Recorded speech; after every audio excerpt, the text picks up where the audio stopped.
Hello everyone, this side Irfan here and I welcome you in my channel Global Center of Language. Today I am back with a very important lesson. It's important as well as very confusing one, right? Most of you remain confused about this topic, what I have brought for you, the lesson which I have brought for you. It is a kind of lesson which has made many of us confused, right? Many youngsters, those who good kind of English, they are able to understand the grammar, they are able to speak in English, they also get confused about this topic and they remain in the haunts of dilemma when they talk about this grammar. You must be thinking what I'm talking about. So let me just introduce the topic of today, right? आज हम बात करेंगे use of would की. ये एक ऐसा topic है जो लोगों को डरा कर रखता है. 90% से 80 से 90% लोग जो होते हैं, जो इंग्लिश को अच्छे से जानते हैं, वो भी इस टॉपिक से डरे से रहते हैं क्योंकि उनको इसकी भी उतनी नॉलेज नहीं होती जितनी होनी चाहिए और बहुत सी कंफ्यूजन लोगों के मन में होती हैं. आज इस वीडियो के थ्रू वो सारी कंफ्यूजन्स जो आपके मन में है मैं उसको ख़त्म कर दूंगा फॉर श्योर. बट आपको सिर्फ मेरे साथ इस क्लास में लास्ट तक स्टे करना है. ज़्यादा लंबा वीडियो नहीं रहेगा. अगर आप 10 मिनट अपने प्रेशियस टाइम का निकाल लेते हैं आज और बिना वीडियो को छोड़े इधर उधर हुए पूरा 10 मिनट आज आप अपने इस वीडियो को देते हैं तो आई एम प्रिटी श्योर कि आपको किसी भी तरीके का डाउट इस वीडियो में, इस टॉपिक में नहीं होगा. तो चलिए, अगर आप इस चैनल पे नए हैं तो अभी सब्सक्राइब करिए, बेल आइकन को प्रेस करिए और हमारे साथ बने रहिए स्पोकन इंग्लिश की सीरीज में, जहां पे आप घर बैठे बैठे सारे कंफ्यूजन, सारे डाउट्स सॉल्व कर रहे हो, प्लस आप इंग्लिश बोलने के मेथड को भी जान रहे हो, जिसमें हम ग्रामर को क्लियर करते जा रहे हैं. आने वाले सेशंस में मैं लाइव सेशंस का भी सोच रहा हूं. I will be going for that too, जिसमें आपके सारे डाउट्स क्लियर हो जाएंगे. So let's get start the lesson without delay now. मैंने कहा आज हम बात करेंगे यूज ऑफ वुड. वुड एक इंग्लिश का ऐसा टॉपिक है जहां पे आप हमेशा कंफ्यूज रहते हो. तो ये कई तरीके से यूज होता है. पहली चीज, it is used in present, it is used in past, it is used in future. I repeat, it is used in present, it is used in past, it is used in future. मतलब ये एक ऐसा topic है जो present में भी use होता है, पास्ट में भी यूज होता है, फ्यूचर में भी यूज होता है. बट हाँ, it varies from tense to tense, यानी टेंस के हिसाब से ये चेंज हो जाता है. देखते हैं कैसे. सबसे पहला एकदम सिंपल यूज जानते हैं. ये पार्ट 1 है, राइट? पार्ट 1 में जो पहला पार्ट है जो वुड होता है वो manners for manners and etiquettes के सेंस में भी आता है. मैनर्स एंड एटिकेट्स मतलब तमीज़ और तहजीब को दिखाने के लिए, विनम्रता को दिखाने के लिए, पोलाइटनेस को दिखाने के लिए. How? Let's have an example. जैसे यहाँ पे इसका सिंटैक्स दिया मैंने कि इसके सेंटेंस कैसे बनेंगे. वुड यू लाइक टू, आपके लिए बोल दें वुड यू लाइक टू, और जो भी एक्शन है उसका फर्स्ट फॉर्म. जैसे मैं कह दूं क्या आप डांस करना पसंद करोगे, इसमें आपसे बहुत पोलाइटनेस के साथ कहूं कि पार्टी में डांस हो रहा है, क्या आप डांस करना पसंद करोगे, तो इतना तो कॉमन रहेगा. Would you like to dance, क्या आप डांस करना पसंद करोगे. Would you like to dance, would you like to dance. Next now, क्या आप कॉफी पीना पसंद करेंगे, राइट? मान लीजिए आप चाय नहीं पीते तो मैंने आपसे पूछा बहुत विनम्रता से, राइट, क्या आप कॉफ़ी पीना पसंद करेंगे, वही बनवा देता हूं.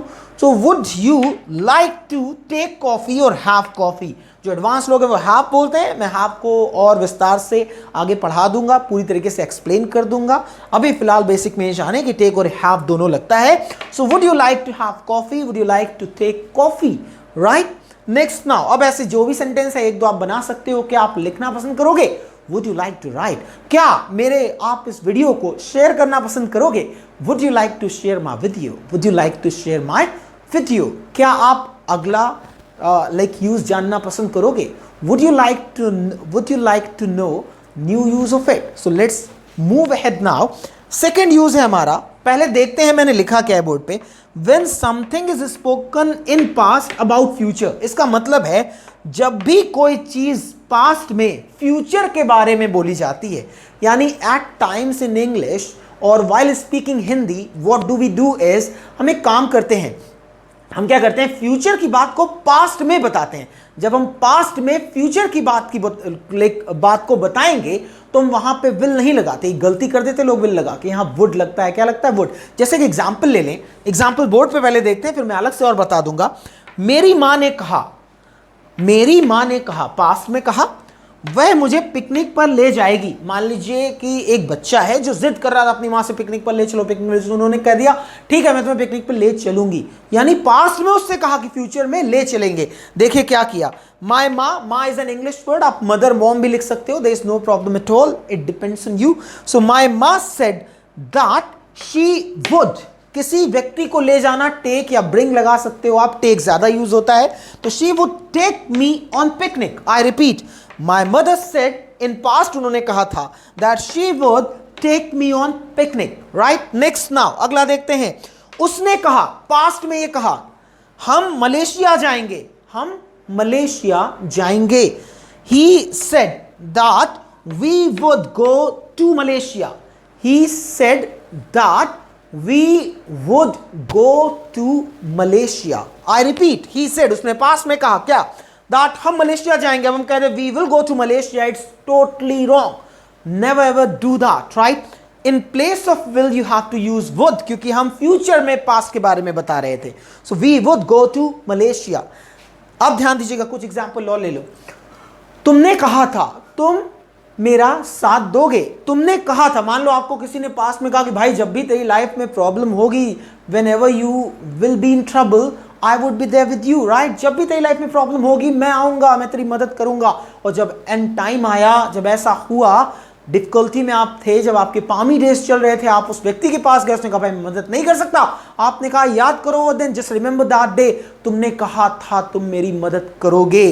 You said, अब यहां नहीं है तो मैं ऐसे ही समझा रहा हूं, you said that you would help me out, अब you will help me out गलत है यहां, you said that you would help me, और phrasal verb से बनाएंगे तो you said that you would help me out। एक और एग्जांपल ले ले, तुमने कहा था हम कल क्रिकेट खेलेंगे, you said, तुमने पास में कहा था that हम क्रिकेट खेलेंगे कल, we would play cricket tomorrow, ये फ्यूचर के लिए कहा था पास में, you said that we would play cricket tomorrow। I hope आपको ये दोनों यूज अभी तक समझ में आए होंगे। Let's move on, थर्ड की तरफ चलते हैं, moving on to third one now। Third में मैंने लिखा when you say something, जब भी आप कहते हो कुछ happily यानी खुशी से, और in excitement या excitement में, तो आप वहां will नहीं would लगाते हो। जरा जानते हैं ये क्या है। मान लीजिए अच्छा आपके पापा आपसे कहते हैं, मान लीजिए आपका दोस्तों के साथ जाने का, पिकनिक पे जाने का प्लान बन गया, और आप सब जो है पूरी फैमिली डाइनिंग टेबल पे बैठे, और आपने कहा papa I want to share something with you. पापा ने कहा बेटा take a break, let me say something, I also have something very special for you. तो आपने कहा ठीक है बाबा, आफ्टर यू, पहले आप बता दीजिए, राइट। तो उन्होंने बोला बेटा एक्चुअली मुझे इस समय क्या है, ऑफिस में बर्डन कम है, तो मैं सोच रहा हूँ पिकनिक पे चलें। अब आपका मुंह अंदर से बंद हो गया, लो यार यही तो हम भी कहना था, लेकिन हमें दोस्तों के साथ जाना था। अब आपने पापा ने आपसे पूछा कि क्या आप मेरे साथ पिकनिक पे चलोगे। अगर आपने ना कहा, मैं एक रियल सिचुएशन बता रहा हूँ जो घरों पे होती है, तो फिर अब आपसे 50 क्वेश्चन होंगे, रुकोगे कहाँ, खाना क्या खाओगे, राइट, घर पे अकेले नहीं रहना, दिस एंड दैट ब्ला ब्ला, बहुत सारी बातें होती।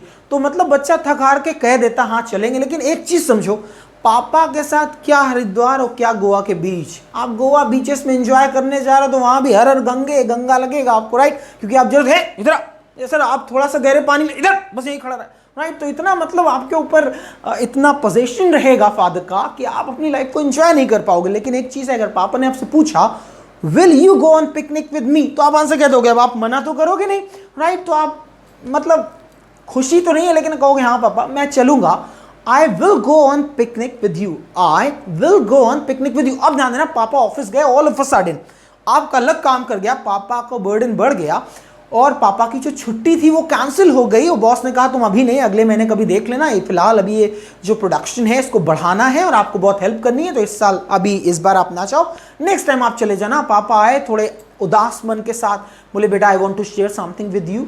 आपने बोला yes papa go on, what happened, he just told you actually वो जो प्लान था ना for the picnic, I have to cancel now, क्योंकि बेटा ऑफिस में बर्डन है, तो इफ यू वांट, अगर आप चाहो, you can go with your friends, आप अपने दोस्तों के साथ जा सकते हो। अब पापा ने आपसे फिर पूछा will you go on picnic with your friends, अब आप बहुत एक्साइटेड अंदर से, yes papa I would go on picnic with my friends. अब आप नहीं बोलोगे I will go on picnic with my friends, क्योंकि आप बहुत खुश हो, बहुत एक्साइटेड हो, तो आप बोलोगे I would go on picnic with my friends. आपको समझ में आ रहा होगा मैं क्या पढ़ा रहा हूं। एक और यूज है, देख लेते हैं, राइट। अब जैसे यहां पे इसके कुछ और यूज देख लें, जैसे मान लीजिए कि आपको कॉफी पसंद है, राइट, और कोई चाय दे दे, विल यू हैव टी, तो चलो ठीक है, सर्दी का मौसम हो, टी मिल जाए, ठीक है, I will have tea, I will take tea. लेकिन कोई कह दे अब आपको कॉफी बहुत पसंद है और आपसे वही पूछ ले कि will you take coffee, will you take coffee, अब आप बहुत खुश हो जाएंगे, yes I would take coffee, yes I would take coffee. And last one,